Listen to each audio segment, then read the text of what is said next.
جيتني خنجر يماني طعنتني بالظهر. ايش جالك ايش جاني ايش جالك ايش جاني. متنا والله قهر متنا والله قهر. دن ودن داني دندنا ودن داني. ايش جالك ايش جالي ايش جالك ايش جالي. متنا والله قهر. حظي وين بس رماني حظي وين بس رماني رماني. رجع انا وقلبي في بحر. انا احب صوتي ما اقدر. ثلاثة يكتب يعطونا فرصة. قلبي من قهر. تلوموني على حالي تلوموني على حالي. وعيني على الحمد لله نتجاوز المرحلة دي، كانت أصعب شيء. ولا أفكر بحالي إيش أسوي يا بشر. مثلنا والله قهر. دندنة ودن داني دندنة ودن داني. إيش جالك إيش جالي إيش جالك إيش جالي. مثلنا والله قهر.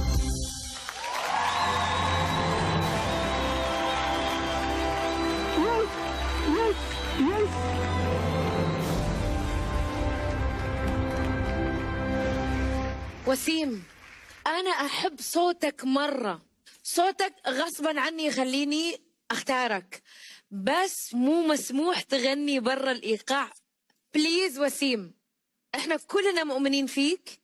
المرة الجاية نبغاك تغني صح. بالتوفيق حبيبي. وسيم ده حبيبي حبيبي حبيبي. يا حبيبي يا وسيم. هذا مشكلة الولد هذا، ياكل قلوبنا ويروح. انت في حاجة لخبطتك، بس صوتك فعلا مش ما قدرناش. فانا مستنية اسمعك تاني بقى، بس يعني تبقى متأكد بقى من كل حاجة. تعوضنا. ان شاء الله ان شاء الله. وسيم حبيبي ممكن تبتسم لو سمحت؟ ايوه شو ابتسامة محلاها. اكيد تعرف الفنان الكبير راحل ابو بكر سالم صح؟ الله يرحمه ويغفر له. شوف وسيم، انا ما راح اتكلم على طريقه غناك ولا شيء، بس انا بتكلم على شيء واحد. هذا الفنان الكبير راحل كان له اثر كبير في حياتي، فنيا وشخصيا وانسانيا. ما اقدر انسى مواقفه معاي. اليوم اللجنه اكرموك مثل ما اكرمني ابو بكر سالم الله يرحمه، اكرموك باصواتهم. فارجوك في الجاي لا تخون هذه، يعني حاول تكون قد هذه الثقه اللي اعطوك اياها بليز حبيبي. ثانك يو سو ماتش. محمد جايك. يا وسيم خذيت 3 نعم.